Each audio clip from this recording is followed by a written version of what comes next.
Assalamualaikum warahmatullahi wabarakatuh. Perkenalkan, saya Nurmal Sari dengan NIM 22852200014. Di sini saya akan menjelaskan mengenai Developmental Theory Super Lifespan Development sebagai tugas UAS mata kuliah Bimbingan dan Konseling Karir. Adapun dosen pengampunya yaitu Ibu Raudah Jaimah Dalimunta MPD. Untuk lebih mengetahui mengenai Developmental Theory Super Lifespan Development, silahkan simak video berikut ini. Sebelum kita membahas mengenai teorinya, kita harus tahu dulu siapa itu Donald Edwin Super. Donald Edwin Super lahir pada 10 Juli 1910 di Honolulu, Hawaii. Ayahnya merupakan alumni University of Missouri di spesialisasi pelatihan personal dan bekerja. Ibunya itu memiliki gelar Master of Arts, mengajar Latin dan aljabar sebelum akhirnya itu berpindah bidang menjadi koresponden spesial serta penulis editorial Saturday Evening Post. Nah, pada tahun 1932, Super memperoleh gelar Bachelor of Arts dalam bidang sejarah ekonomi. 4 tahun kemudian, Super memperoleh gelar Master of Arts dari Oxford University. Nah, Super adalah anggota National Career Development Association sejak tahun 1934 sampai dengan 1994. Selanjutnya yakni konsep utama teori perkembangan karir Super. Nah, Donald Edwin Super mencanangkan suatu pandangan tentang perkembangan karir yang lingkupnya itu sangat luas, karena perkembangan jabatan itu dipandang sebagai suatu proses yang mencakup banyak faktor. Faktor tersebut sebagian terdapat pada individu sendiri dan juga sebagian itu terdapat dalam lingkungan hidupnya, dan semuanya itu berinteraksi satu sama lain dan bersama-sama untuk membentuk proses perkembangan karir seseorang. Selanjutnya yakni fase perkembangan karir manusia. Super mengungkapkan bahwa perkembangan karir manusia itu dibagi menjadi 5 fase. Yang pertama itu ada fase pengembangan atau growth. Fase pengembangan itu meliputi masa kecil hingga usia 15 tahun. Dalam fase ini mengembangkan bakat-bakat dan minat, kebutuhan dan potensi yang akhirnya itu dipadukan dalam struktur konsep diri. Adanya pertumbuhan fisik dan psikologis. Pada tahap ini itu individu mulai membentuk sikap dan mekanisme tingkah laku yang kemudian itu akan menjadi penting dalam konsep dirinya. Yang kedua, fase eksplorasi atau exploration. Fase ini berkembang antara umur 15 tahun sampai dengan 24 tahun, di mana remaja ini sudah dapat memberikan alternatif pekerjaan, tetapi ia belum mampu mengambil sebuah keputusan yang mengikat. Nah, yang ketiga itu fase pemantapan atau establishment. Fase ini berkembang antara umur 25 tahun sampai dengan 44 tahun. Fase ini remaja sudah memilih karir tertentu dan juga mendapatkan berbagai pengalaman positif maupun negatif dari pekerjaannya. Dengan pengalaman yang sudah didapatkannya itu, maka ia dapat menentukan apakah ia akan melanjutkan karir yang sedang dijalaninya atau mengubah haluan. Dan yang keempat itu fase pembinaan atau maintenance. Fase ini berkembang antara umur 44 tahun sampai dengan 65 tahun, di mana orang yang sudah mantap dengan pekerjaannya itu dapat memeliharanya agar dia bertekun hingga akhir. Individu berusaha untuk meneruskan atau memelihara situasi pekerjaan yang dilakukan, dan konsep diri itu mempunyai hubungan yang erat. Keduanya itu terjalin oleh proses perubahan dan penyesuaian yang kontinu. Nah, yang terakhir yaitu fase kemunduran atau backslide. Fase ini berkembang di atas 65 tahun. Dalam fase ini membebaskan diri dari dunia kerjanya atau dapat dikatakan juga sebagai tahap menjelang berhenti bekerja.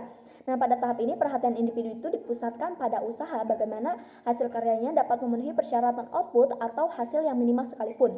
Individu itu lebih memperhatikan usaha mempertahankan prestasi kerja daripada upaya untuk meningkatkan prestasi kerjanya. Tahapan perkembangan vokasional ini menjadi kerangka untuk perilaku dan sikap vokasional yang dimanifestasikan melalui 5 aktivitas yang dikenal dengan vocational development tasks. Kelima tugas perkembangan vokasional ini bisa kita lihat di tabel ini. Nah, yang pertama itu ada kristalisasi, dimulai dari umur 14 tahun sampai dengan 18 tahun. Karakteristik umumnya, periode proses kognitif untuk memformulasikan sebuah tujuan vokasional umum melalui kesadaran akan sumber-sumber yang tersedia, berbagai kemungkinan, minat, nilai, perencanaan untuk okupasi yang lebih disukai. Yang kedua, spesifikasi, dimulai dari umur 18 tahun sampai dengan 21 tahun. Periode peralihan dari preferensi vokasional tentatif menuju preferensi vokasional yang spesifik. Nah, yang ketiga, implementasi, dimulai dari usia 21 tahun sampai dengan 24 tahun. Karakteristik umumnya, periode menamatkan pendidikan atau pelatihan untuk pekerjaan yang disukai dan memasuki dunia kerja. Nah, yang keempat, stabilisasi, dimulai dari usia 24 tahun sampai dengan 35 tahun. Nah, karakteristik umumnya, periode mengkonfirmasi karir yang disukai dengan pengalaman kerja yang sesungguhnya dan penggunaan bakat untuk menunjukkan bahwa pilihan karir itu sudah tepat. Nah, yang terakhir yakni konsolidasi dimulai dari usia 35 tahun ke atas. Nah, karakteristik umumnya periode pembinaan kemantapan karir dengan meraih kemajuan, status, dan juga senioritas. Nah, kontribusi lainnya dari Super adalah konsep tentang pola karir. Dia memodifikasi 6 klasifikasi yang dipergunakan oleh Miller dan Pern dalam studinya tentang pola karir untuk laki-laki menjadi 4 klasifikasi dan juga untuk perempuan itu dibagi menjadi 7 klasifikasi. Adapun klasifikasinya bisa kita lihat di tabel ini. Yang pertama ada klasifikasi pola karir untuk laki-laki. Yang pertama ada pola karir stabil. Karakteristiknya masuk ke dalam karir secara dini dengan sedikit atau tanpa masa percobaan. Yang kedua, pola karir konvensional. Karakteristiknya masa kerja percobaan diikuti dengan masuk ke dalam pola yang stabil. Yang ketiga, pola karir tak stabil. Nah, karakteristiknya beberapa pekerjaan dengan masa percobaan yang dapat mengetahui para pekerjaan yang stabil temporer diikuti dengan pekerjaan dengan masa percobaan lainnya. Dan yang keempat, pola karir jamak. Karakteristiknya karir tidak tetap yang ditandai dengan pekerjaan yang selalu berubah-ubah. Nah, adapun pola karir untuk perempuan itu dibagi menjadi 7. Yang pertama itu ada pola karir ibu rumah tangga yang stabil. Karakteristik umumnya menikah sebelum mendapatkan pengalaman kerja yang signifikan. Yang kedua, pola karir konvensional. Karakteristiknya memasuki dunia kerja setelah pelatihan di SMA atau perguruan tinggi sekedar untuk mengisi waktu luang sebelum menikah. Selanjutnya menjadi ibu rumah tangga dengan penuh waktu. Dan yang ketiga, pola karir kerja stabil, memasuki dunia kerja sesudah mengikuti pelatihan dan memandang pekerjaannya sebagai karir seumur hidup. Dan yang keempat, pola karir double tracks. Karakteristik umumnya memasuki karir sesudah pelatihan lalu menikah dan memulai karir kedua dalam bidang kerumah tanggaan.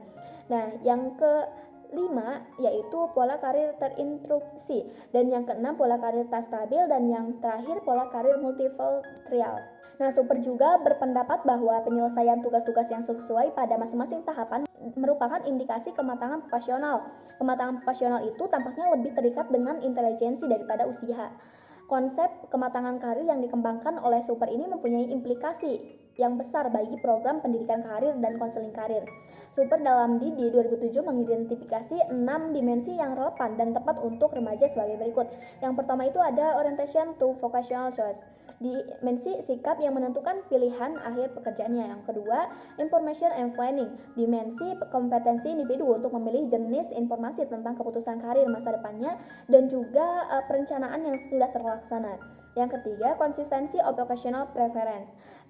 Konsistensi individu dalam pilihan karir yang disukainya. Yang keempat, crystallization of traits. Kemajuan individu ke arah pembentukan konsep diri. Yang kelima, vocational independent, kemandirian dalam pengalaman kerja. Dan yang keenam, wisdom of vocational preference, dimensi yang berhubungan dengan kemampuan individu untuk menentukan pilihan yang realistik, yang konsisten dengan tugas-tugas pribadinya. Selanjutnya, Super juga membagi teori konsep diri ke dalam 2 komponen. Yang pertama itu ada personal atau psikologis yang berfokus pada cara individu memilih dan berinteraksi pada pilihannya.